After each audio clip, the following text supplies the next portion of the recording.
You don't have to talk to too many people who know me to find out that one of my flaws is I can be a touch too competitive. In fact, when I was pursuing my precious wife, my family thought it would be a really good idea for us to play a game that she could be a part of so that she could see what I can get like when we play games. I'm working on that very diligently. And in fact, I will crush anybody who tries to do better than me at not being overly competitive.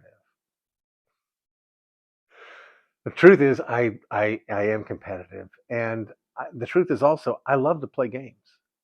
I love games. Now, the games that I typically like are pretty simple games. Even on my phone, I'm not one to play uh, I don't even know what the Candy Crush, and maybe I'm showing my age here, or Angry Birds, or those kinds of strange games. I tend to play classics. I play Hearts. I play backgammon. Uh, and that's my mindset. And I thought it would be valuable to talk about, again, a small, simple, uncomplicated way to get away from the harriedness and the hecticness of the world around us and to consider the games that people play. We have here in our cabin a number of games. And in fact, that was interestingly one of the very early things that we did. I think we've mentioned before that after we ordered the cabin and knew that it was coming, we did a mountain, 90% or more of uh, securing all the furniture and decorations and all of that. And we had them in storage ready for the day that the cabin was delivered. And the day the cabin was delivered, all of that was brought in here. Well, among the things that we gathered together for the cabin were these games. We did not get a PlayStation or any kind of video game console.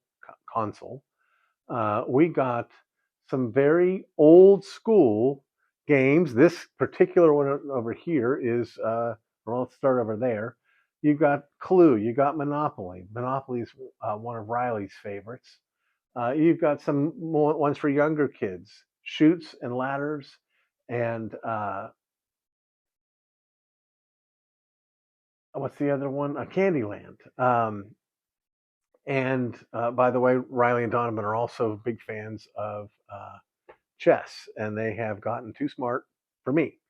I don't really have much of a chance anymore playing against them. But we got these games not only because we like them, not only because we like games in general, but there's a certain element of what comes with these games. Oh, we also got playing cards.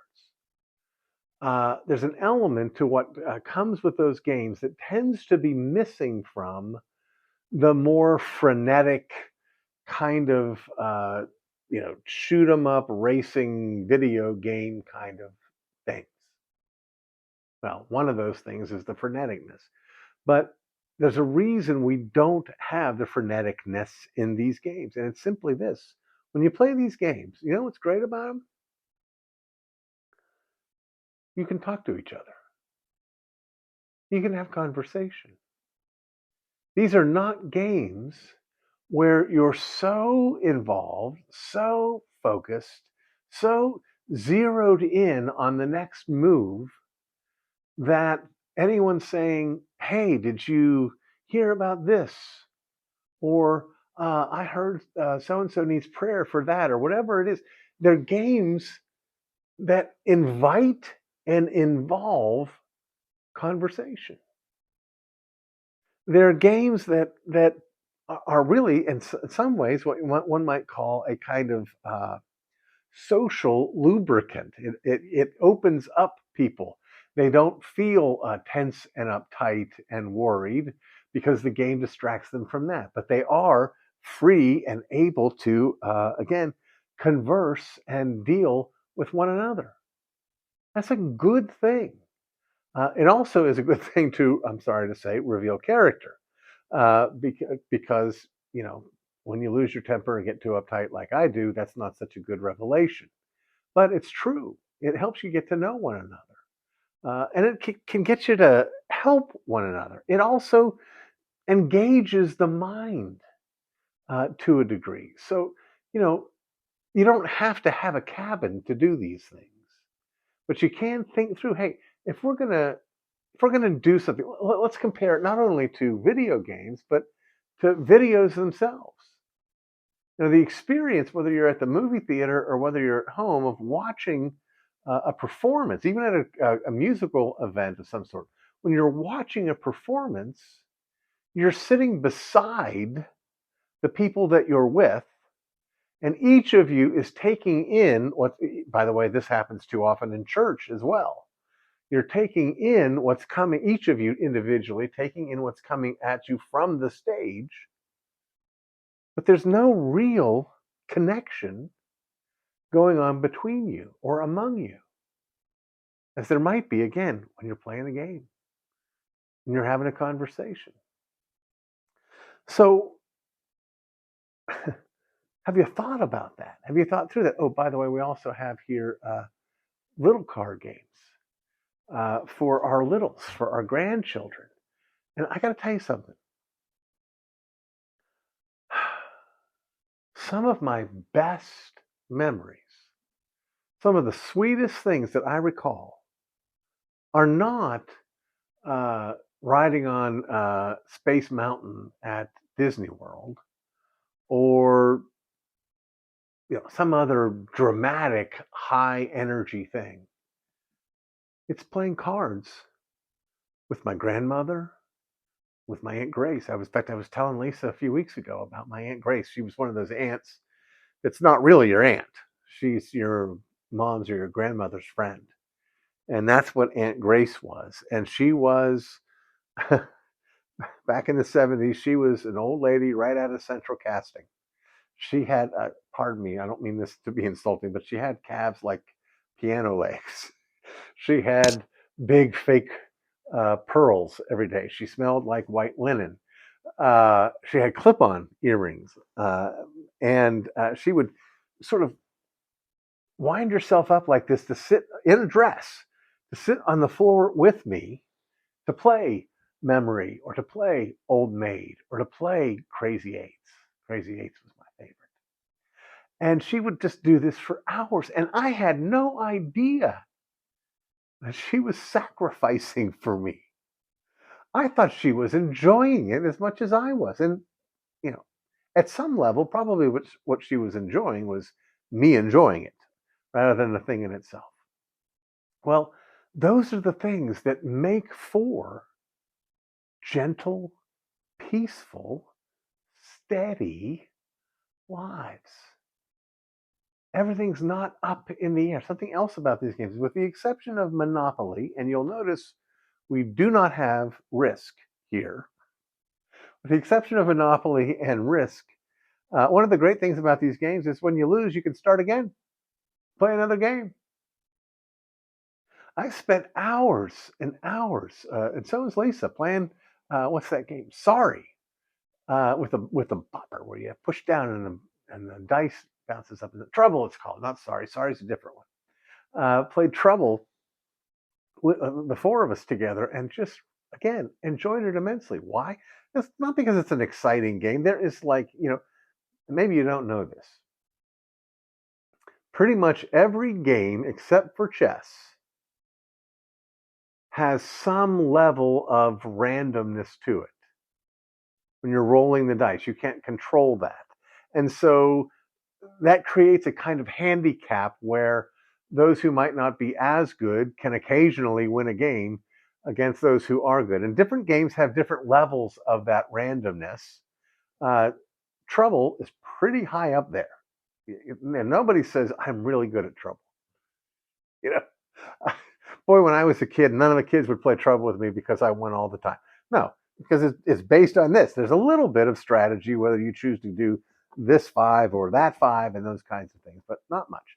With chess, there's no randomness at all, which means, by the way, that when my sons, who are still teenagers, beat me, it means I'm really not that smart. So but go ahead and start thinking through these things. This is a way to spend time together. In fact, let me. I think I don't know if I mentioned this before, and I think I will mention it.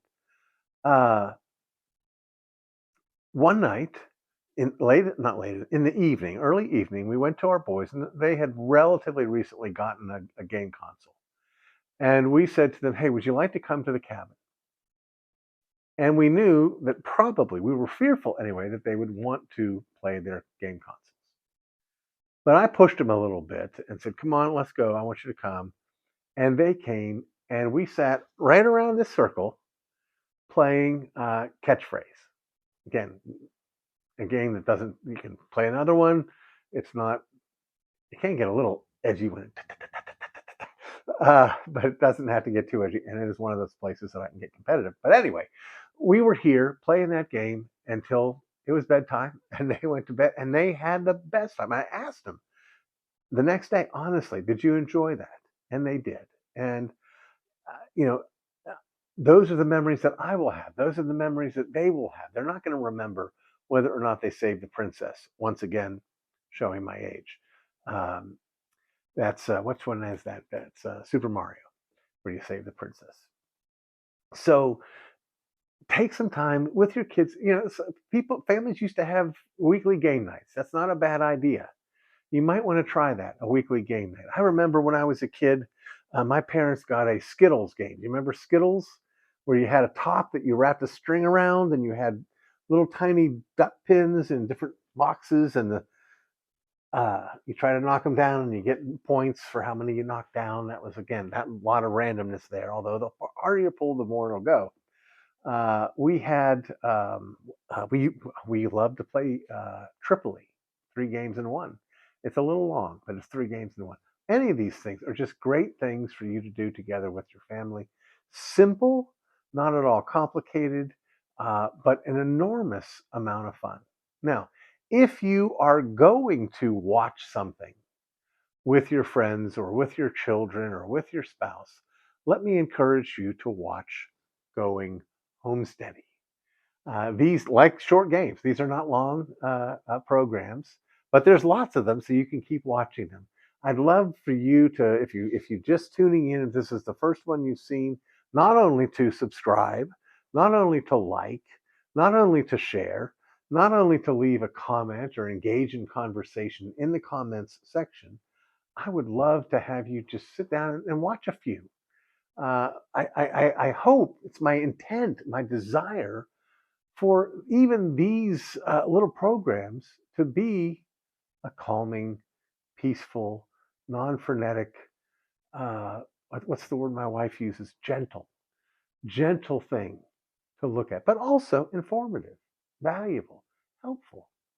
So simple things, ordinary things that our parents did uh, because they were things that their parents did. Keep those traditions going, play those games. And I'm telling you, in 20, 40 years, your kids and your grandkids are going to be laughing about, remember that time? And boy, didn't we have fun and all that. And by the way, while you're playing these games, bring out some ice cream, bring out some cookies, bring out some popcorn. Make it a feast of togetherness and enjoy it. I want to encourage you to do all those things. And I want to encourage you, as always, to come back again, to tune in. And, who knows? Maybe one day God will allow our paths to cross and we can pick up and play a game. We're not going to play chess. I might play checkers with you, but I'm not going to play chess because that's no fun at all, because I always lose. I will, however, try to be nice, try to be calm, try to be peaceful and not be overly competitive, and keep trying to help my wife know I'm getting better. I know I have a way to go, but I am getting better. So let's keep playing those games, not head games, fun games.